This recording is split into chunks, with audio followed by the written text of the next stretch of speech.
Good morning. Good morning, good morning. Or good afternoon. Or good evening. Wherever you're at on the planet. Where I am at in Missouri, it is good morning. How is everybody? Hey. Hi, Susie. Hello. Hi, everybody. Hi. Good morning. Good afternoon. Let's go. Nice. Watching some of my previous walk talks. Good morning, Curly. Hey. How y'all doing? How's your day going so far? Good morning. Hi, Carolyn. Hey, brother.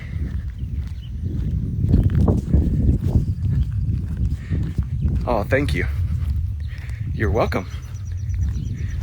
Hey, Travis.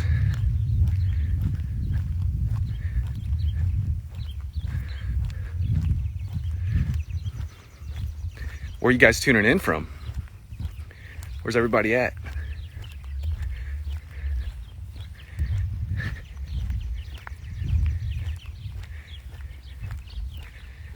Good morning.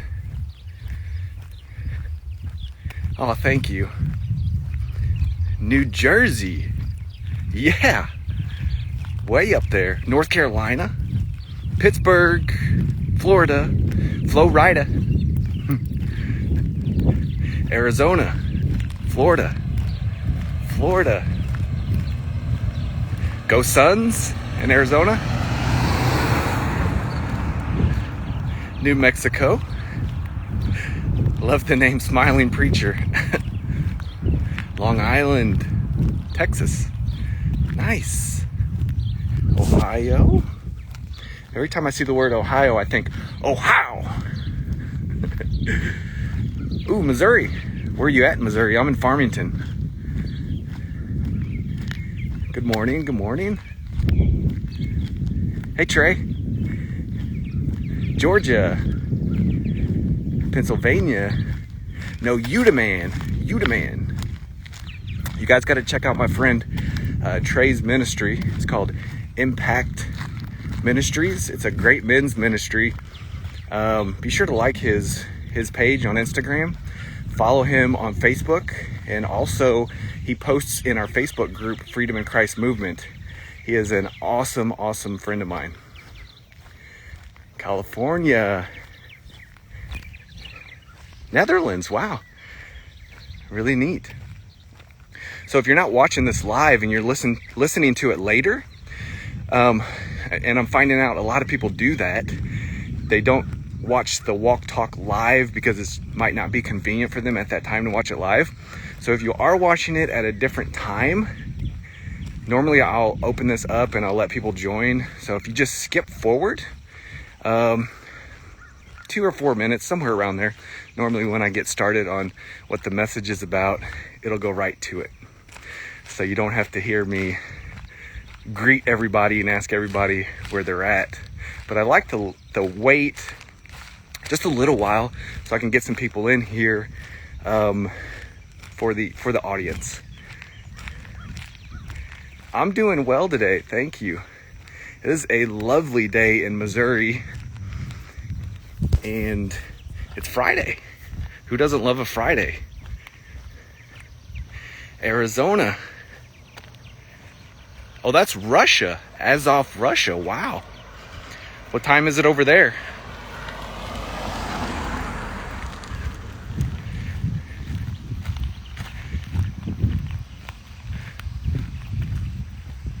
Good morning, good morning, good morning.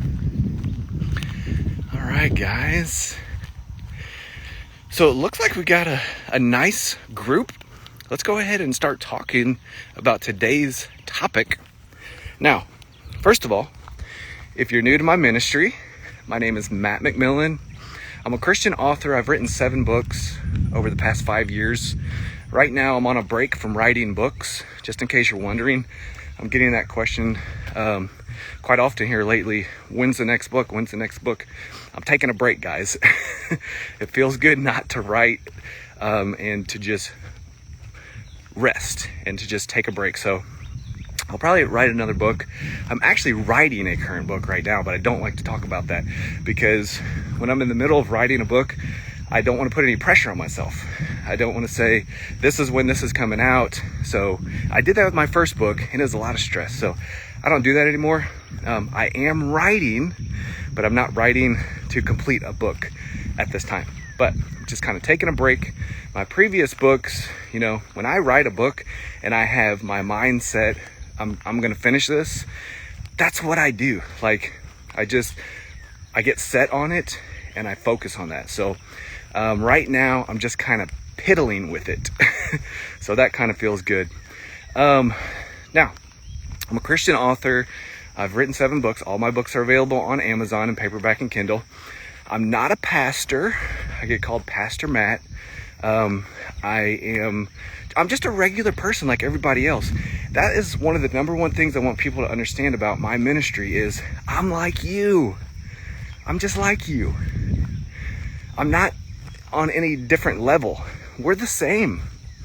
We are all members of the same body.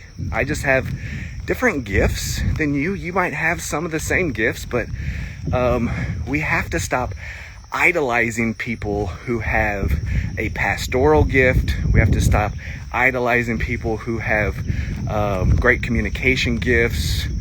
Not that that's wrong, though. I'm a good communicator, so I'm not downgrading gifts. I'm saying, let's begin to look at each other in the light of who we all are. We're all equal, male, female. There is nothing that matters except for the new creation, faith expressing itself in love. Okay? So I'm not a pastor. I have no formal theological training. Didn't go to seminary school.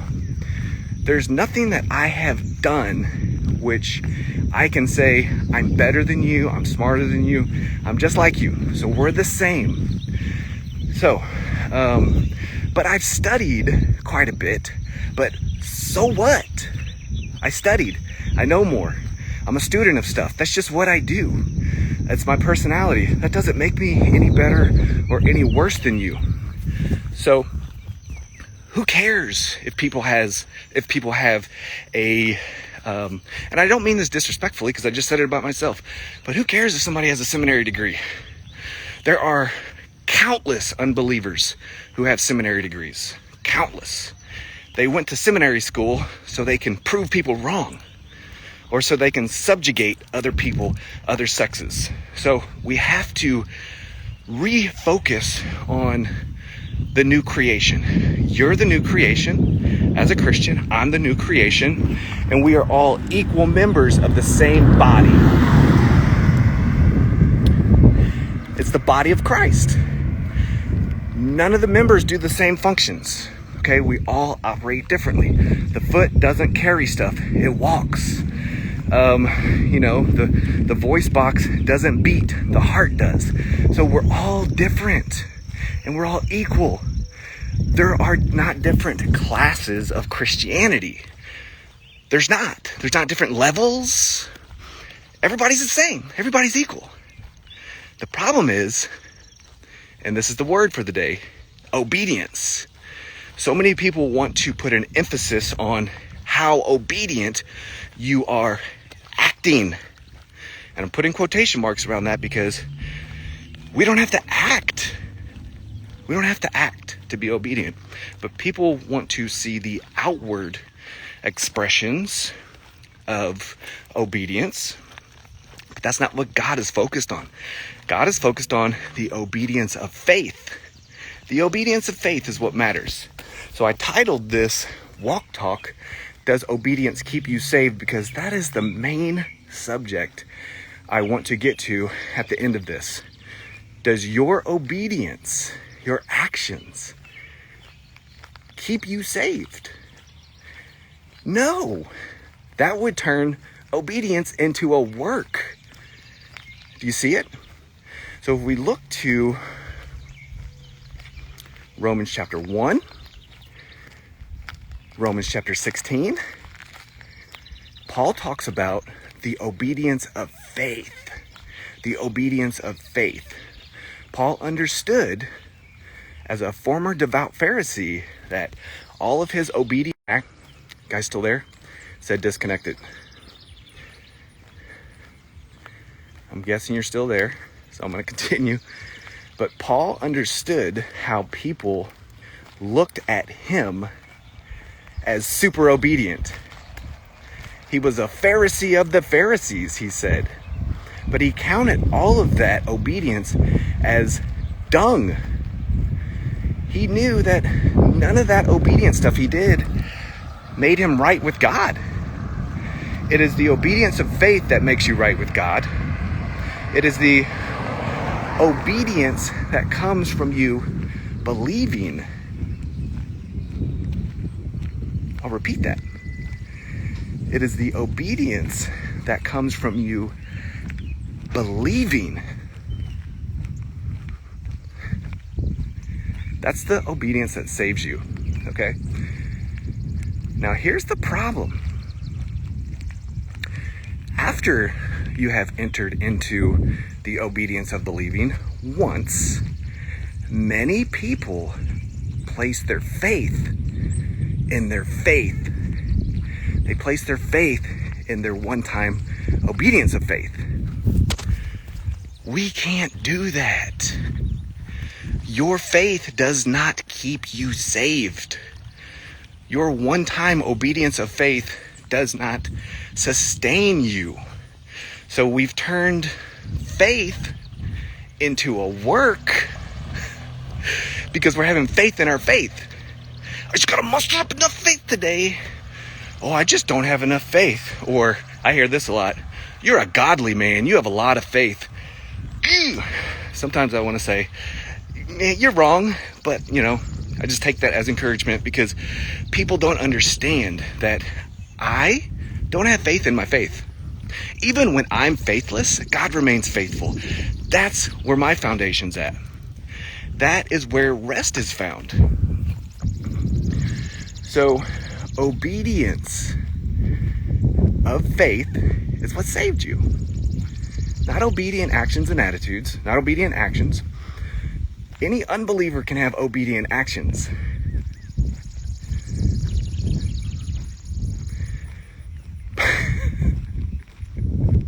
Come on. There are a ton of well-behaved unbelievers. Many of them, and I'm just gonna watch what I say here. But there are certain sects. Let's just call them sects. S-E-C-T-S.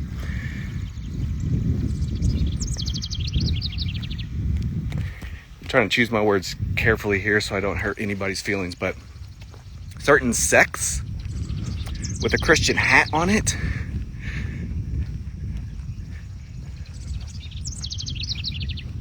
Very well-behaved people. You can figure that out. Very well-behaved people. Tons of obedient actions. But they've put their faith not in Christ. Let's just say that. They've added stuff in, or they've ignored the fact that Christ is here now, in us and through us, or that he's even come. So obedient actions does not save you, doesn't keep you saved. It is obedience of faith once. Now, your obedience of faith is what saves you. So when Paul talked about, I have kept the faith, many people in certain other sects with Christianity hats on them will say, you got to keep the faith. Paul was talking about the message of grace.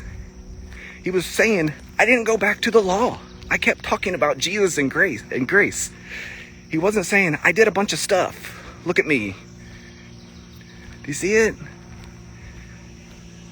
If it's based on works, it's not based on grace. And it is by grace you have been saved through faith. So after salvation, once you are saved, your faith it's not to be your focus. Don't put faith in your faith. Let's look at it this way. And I might have used this example in a previous walk talk. Look at your faith like a key. You know, there's certain denominations that says, use your key, use your key. How often do you use a key to unlock something? Typically once, and then it's unlocked if you leave it unlocked. That's your salvation. So key is your faith. You entered it into the door of grace. You turned the key, you opened it, and you invited Jesus in. Jesus is in. What are you doing with this key? The door is open. He is in. He lives with you. He's in you. You're not repeatedly using that key to do anything. If you toss the key away and you became faithless, so to speak, 2 Timothy says, when you are faithless, he remains faithful. So your faith shouldn't be put in your faith. Your faith should be put in what Christ has done. Christ was obedient for you. Christ was obedient to the point of death. I want to give you a peace of mind today that your obedience isn't doing anything. Your actions are not doing anything to maintain your salvation. Let's look at Hebrews chapter 5. Hebrews chapter 5 says, Jesus was obedient. Or Jesus learned obedience. I think it's Hebrews 5:8. Jesus learned obedience. Jesus learned obedience. Jesus never sinned, yet he learned obedience. What does that mean? He grew in wisdom and stature. Same thing you're doing. You're growing. You get it? You're not doing anything to use your faith or use obedience to trade anything off with God or to keep anything with God. You learn obedience in the same way and for the same reason that Christ learned obedience. He learned obedience through the things he suffered. You learned obedience through the things you suffer. When we do dumb stuff, we're learning. We're growing. When we say dumb stuff, we're learning. We're growing. When we allow people to present a different thought other than something we've already thought, we're learning. We're growing. You can rest. Christ was obedient for you. It's not about your obedience. And I know this will upset people who use themselves as their best example of how people should behave. And there's rest for you too, friend. You can rest. You can stop using yourself as your best example. Point to the obedience of Christ. You've already accessed your salvation by grace through faith. It was the obedience of faith that saved you. Don't put faith in your faith. Don't put faith in your obedience, in your actions. You're learning. You're growing. There's nothing wrong with you. You can rest. You can rest. You can rest. You can rest. The previous chapter, Hebrews chapter 4, says, strive to enter rest. What does that mean? That was a paramount passage for me when I began to understand the new covenant. I am type A. I'm an alpha personality. I'm a boss of a company. It is not simple for me to understand these things because I'm a doer by personality. I never sit still. And when I first heard this message, strive to rest, I was like, shut up. What does that even mean? How am I supposed to strive to rest?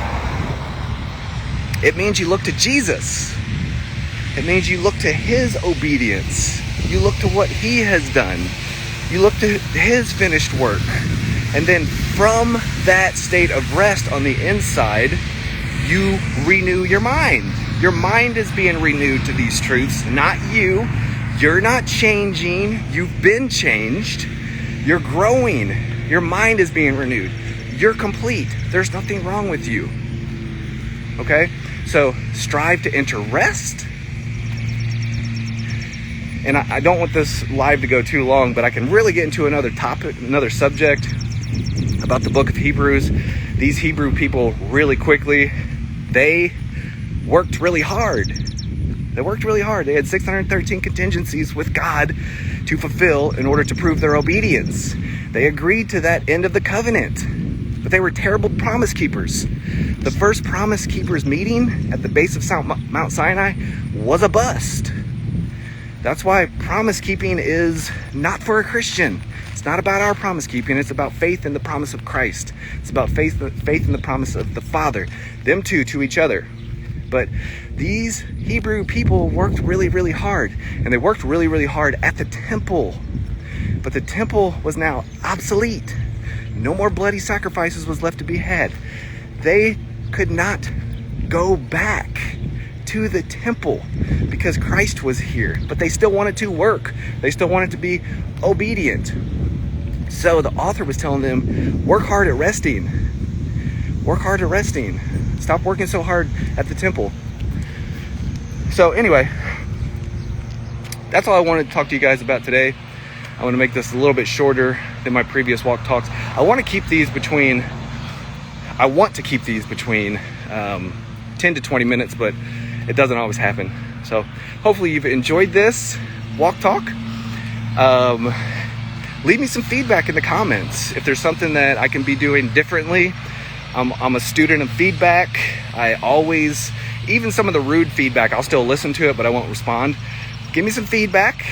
Let me know if I can improve these for you guys, and I'll do the best I can, because I want to help you rest. I want to help you understand that you are obedient.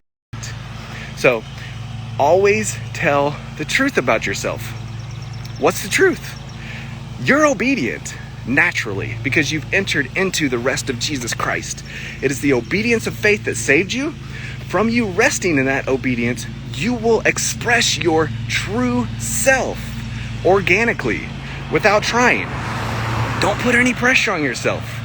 Give yourself a break. Your obedience is not keeping you saved. Jesus is. His obedience. He will never break his promise, ever. So you're good to go. So I hope you enjoyed this today, and we'll see you on the next Walk Talk. Have a great Friday and a great weekend. Bye-bye.